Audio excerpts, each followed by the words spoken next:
The Skaven Gnawfeast Clawpack. When the Skaven swarm across the realms, it is a vision drawn from apocalyptic texts. They are famine and rapid hunger made manifest, a chittering tide that drags down anything in their path. Even a comparatively small pack of Skaven can triumph through weight of frenzied numbers. This is embodied by the Gnawfeast Clawpacks, swarms of rat men who surge forward in a manic need to devour, defile, and otherwise bring to ruin. The Gnawfeast Clawpack is led by a Claw Lord on Gnawbeast. The Claw Lord is attended by a magic-wielding Grey Seer and a Warlock Engineer. A unit of 3 frenzied rat ogres provide terrifying muscle, while 2 units of 10 clan rats aim to overwhelm the enemy with sheer numbers. The Gnawfeast Clawpack has the lurking Vermintide, which can cause a unit to appear on the battlefield through a gnawhole ambush during your movement phase, taking your enemy by scurrying surprise. You can select 1 regiment ability for the battle. Warp stone-laced bullets will cause 1 friendly unit's ranged weapon to do crit mortal damage once per game. Alternatively, your Clawpack can be too quick to hit, causing your units to take no mortal damage when they retreat. Claw Lords are the tyrannical rulers of the clans Verminous, the lives of thousands of minions theirs to expend at a moment's notice. It takes both cunning and viciousness to hold their lofty position.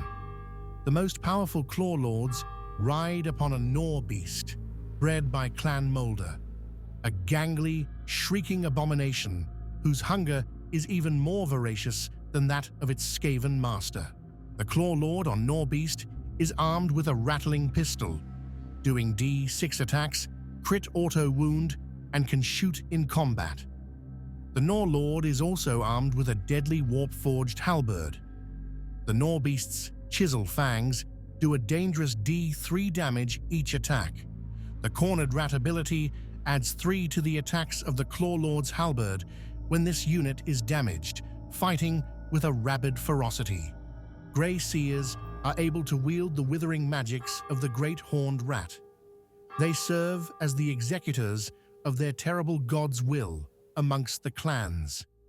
A Grey Seer will use all manner of relics to try and glean an advantage, all while using their sorcery and innate cunning to undermine and drag down enemies and rivals alike. In battle, the Grey Seer will carry out the will of the Great Horned Rat, adding control score to friendly units. The Grey Seer may also cast Wither, a devastating spell causing D3 mortal damage to an enemy. Warlock Engineers are those scryer artificer rats who have mastered the various branches of Skaven engineering. Skilled in the creation of ingenious and insane weapons, these Skaven take every opportunity to put their latest inventions to the test, even if it means overcharging them to the point of dangerous volatility. During the battle, the Warlock Engineer acts as a lethal sniper, able to shoot enemies up to 24 inches away. The Engineer can overcharge his rifle with more warp energy, turning his damage up to 3 for that phase. Clan Rats form the verminous masses of Skaven Doom, warriors that compensate for their natural cowardice with a vicious spite and overwhelming numbers. Although relatively weak, Clan Rats swarm their enemies with overwhelming numbers. They have the reinforcement keyword, meaning that each destroyed unit of Clan Rats can come back in full strength once per game. The Seething Swarm ability allows D3 models to be returned to their unit at the end of any turn. Perhaps the most infamous creations of the Clan's Moulder, Rat Ogres, are flesh-grafted shock troops that fly into a terrifying frenzy when the stench of death fills the air. In battle, Rat Ogres pummel the enemy with 5 attacks each. They can unleash their Warp Fury to add an additional attack to their melee weapons, at the expense of causing D3 damage to themselves. One of the rat ogres is also armed with the deadly warp fire gun, unleashing a torrent of warp flame upon the enemy. So, fellow wargamers, what scurries beneath the surface?